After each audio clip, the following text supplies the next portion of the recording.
The Airbus A380 stunned the world when it launched, not just for being the largest passenger aircraft ever built, but for one radical feature: a full-length upper deck. Unlike anything else in commercial aviation, this second floor stretched from nose to tail. But was it just about squeezing in more passengers, or did Airbus have a much bigger plan in mind? As airlines bring these giants back into service, that upper deck is suddenly proving more valuable than ever. In this video, we uncovered 10 major secrets on what the A380's second floor was really meant for. Secret number 1. The Airbus A380 had maximized cabin space without stretching the fuselage. When Airbus designed the A380, the objective wasn't simply to create the world's largest passenger aircraft, it was to rethink how cabin space could be optimized for both airlines and passengers.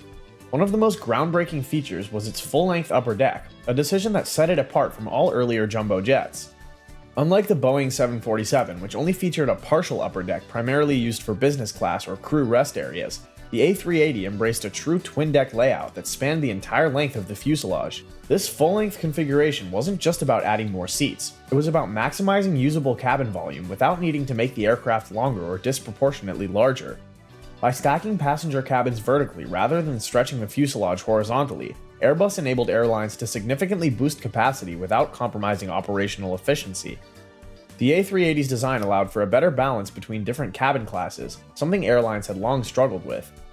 While economy class seating could dominate the main lower deck, the upper deck became an ideal location for premium classes such as business and first. This meant that airlines didn't have to make difficult choices about sacrificing coach seating to add more lucrative business class seats. Instead, they could have both. A layout that increased profitability for airlines while enhancing comfort for passengers. More high-revenue seats could be installed, like lie-flat business pods and luxurious first-class suites, while economy passengers still enjoyed wide seats and generous pitch thanks to the aircraft's spacious layout. In many ways, the A380's cabin structure was the perfect marriage of capacity and comfort. Secret number 2. The Airbus A380 was designed uniquely to give the aircraft a structural advantage against competitor aircrafts. While passengers marveled at the A380's quiet, spacious ride, most never realized the upper deck played a structural role in the aircraft's integrity.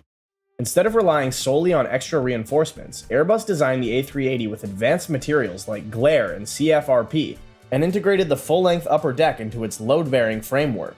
This created a stiffer, more balanced structure, helping reduce stress during takeoff, landing, and turbulence.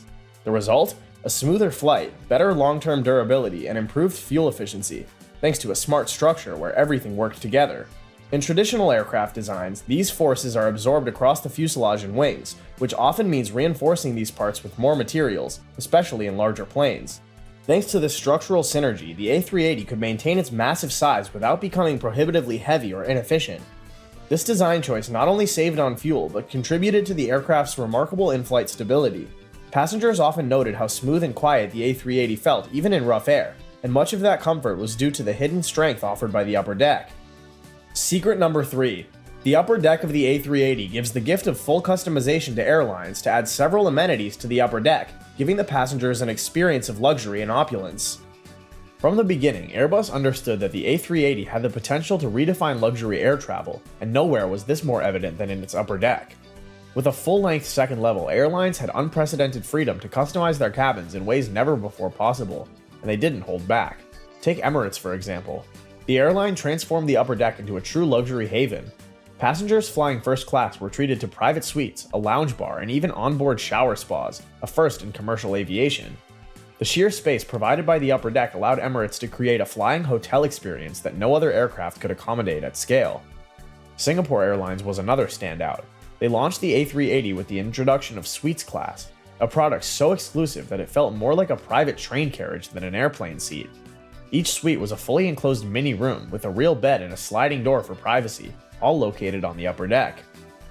Qantas, Australia's flagship carrier, took a different approach. Their upper deck featured a dedicated business class lounge where travelers could stretch, mingle, and sip drinks during long-haul flights. The idea wasn't just to sell a ticket, it was to deliver an experience passengers would remember. Even beyond first-class pampering, the upper deck allowed for smart functionality. Some airlines used part of the space for crew rest areas or additional galley space, making long-haul service smoother and more efficient. Because of the flexibility built into the A380's design, airlines were free to customize based on their market strategy, whether that meant packing in more economy seats, adding premium economy, or going all out with private suites and cocktail lounges.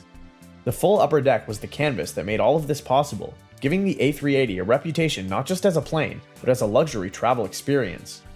Secret number 4. The Airbus A380 gave airlines the blessing of utilizing both jet bridges, therefore allowing for swift passenger flow and saving a lot of time on boarding. However, it's critical to acknowledge that the actual boarding speed depends on the airport layout and passenger flow, but the A380's dual jet bridge setup gave airlines a real operational advantage. One of the most underrated benefits of the Airbus A380's upper deck was its direct impact on passenger flow and boarding efficiency. Large aircraft often suffer from slow, frustrating boarding processes that can cause delays and passenger dissatisfaction. However, the A380 tackled this challenge head-on with a design that quietly revolutionized how people enter, exit, and move around a plane. Thanks to the aircraft's true double-deck layout, airlines were able to utilize dual jet bridges, one connecting to the lower deck and another to the upper deck. This setup allowed passengers to board simultaneously through 2 separate doors, dramatically cutting boarding and deplaning times. In practice, it meant that passengers no longer had to queue in endless single-file lines, struggling to find their seats while holding up those behind them. Airlines often assign the upper deck to premium passengers, such as those flying first or business class. This arrangement served 2 important purposes. It gave high-paying travelers a sense of exclusivity and calm, while also reducing congestion in the economy class below.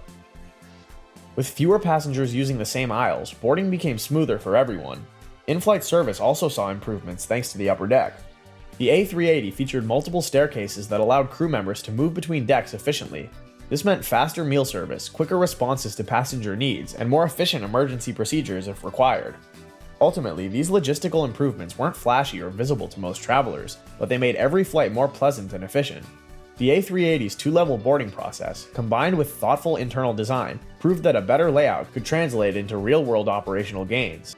Secret number 5. The upper deck also proved to be very useful in increasing profitability for airlines. There was enough storage capacity to accommodate more passengers and air cargo for shipments. While the A380 is known for its massive passenger capacity, it also helped airlines earn from cargo, but not by using the upper deck. All cargo was carried in the lower fuselage, belly. However, by stacking passengers across 2 decks, the A380 balanced its load more efficiently. This design allowed for a more optimized cargo hold beneath.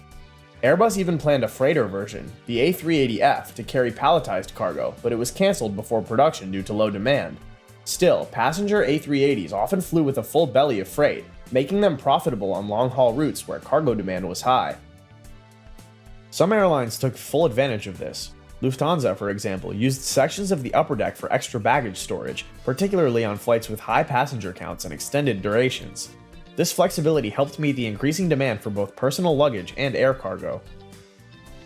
For airlines that operated long-haul routes where cargo demand was high, the A380 offered a dual income stream: premium passenger revenue above and high-volume cargo below. Secret number 6. The Airbus A380 was designed keeping in view the long-haul travel. When Airbus was designing the A380, they weren't just focused on the routes of today, they were preparing for the flights of tomorrow. One of the driving visions behind the full-length upper deck was to future-proof the aircraft for ultra-long-haul travel, anticipating non-stop flights that could stretch 18 hours or more. Long-haul flights place unique demands on both passengers and crew. Cabin fatigue, limited amenities, and tight rest areas can wear down even seasoned travelers. Airbus used the A380's spacious layout to address these challenges head-on. The upper deck provided ample room for expansive crew rest compartments, which were especially important for the rotating shifts required on such extended journeys. Airlines could use the extra space to install larger galleys, better lavatory access, and additional storage for food and supplies, ensuring that passengers received consistent quality service throughout the flight. Even small details like extra space for self-service snack bars or water stations could make a big difference on flights that lasted well over a dozen hours. Airbus also left room for flexibility. Should airline needs shift, the upper deck could be reconfigured. Airlines could transform parts of it into premium economy cabins or even sleeping pods for economy passengers, a concept that has gained increasing interest in recent years. The ability to evolve the upper deck space according to market demand gave the A380 a major advantage over more rigid aircraft layouts. Though the A380's commercial production ended earlier than expected, the aircraft itself was years ahead of its time. Today, as ultra-long-haul routes like Sydney to London or New York to Auckland become technically feasible, the design philosophies embedded in the A380 still stand as benchmarks for what's possible. Secret number 7. The plane's upper deck was designed to be spacious, giving passengers a feel of comfort and luxury. It did well to make the trip feel less crowded. A full-length upper deck made the A380 feel less crowded than smaller planes. The upper deck's wider cabin and higher ceilings created an open, airy feel. Passengers upstairs often reported less noise and vibration, enhancing comfort. Airlines used mood lighting and curved walls to make it feel like a luxury space rather than a cramped jet. This subtle design choice made the A380 one of the most comfortable jets ever. Secret number 8. The competition was fierce, and Airbus had to do something to make itself relevant in the market, perhaps gain an edge against the notorious Boeing 747, and the full-length upper deck just made it happen for them. The A380's upper deck was a direct challenge to Boeing's iconic 747. The 747's hump was iconic but limited. Airbus one-upped Boeing with a full second deck. It symbolized European aviation ambition, proving Airbus could out-innovate Boeing. The upper deck became a status symbol. Only the world's best airlines could fill it profitably. This design was as much about branding and prestige as it was about engineering. Secret number 9. Just as the upper deck proved to be a symbol of comfort and luxury, its objective was also to provide an additional emergency exit for passengers. Safety regulations required multiple evacuation routes for any aircraft this large. The full-length upper deck allowed for additional emergency exits. Staircases at both ends meant faster evacuation if needed. Airbus tested slide deployments from the upper deck to ensure rapid exits. This was a critical but a rarely discussed safety advantage. Secret number 10. Even though the upper deck featured an exquisite collection of amenities for passengers, maintaining all the facilities was not affordable for many airlines, particularly following the launch of twin-engine efficiency aircrafts. Plus, filling up 500 seats for every hall was not an easy job, and that would eventually eat into the profits of the A380. Airlines loved it, but few could fill 500 plus seats profitably. The rise of twin-engine efficiency, Boeing 777X, Airbus A350, made quad jets less economical. The upper deck's luxury features were expensive to maintain, and most airlines couldn't justify the cost. The A380 was a victim of its own ambition, too advanced for its time. So while many thought the A380's upper deck was a failed experiment in size, it's turning out to be a visionary design. From luxury cabins and quiet comfort to last-minute rescue flights and operational flexibility, that second level is proving to be more than just extra space. It's an asset airlines are learning to use smarter than ever before. What do you think? Was the A380 ahead of its time? Have you ever flown on its upper deck? Share your experience in the comments, and don't forget to follow if you love aviation stories that reveal the secrets hidden above the clouds.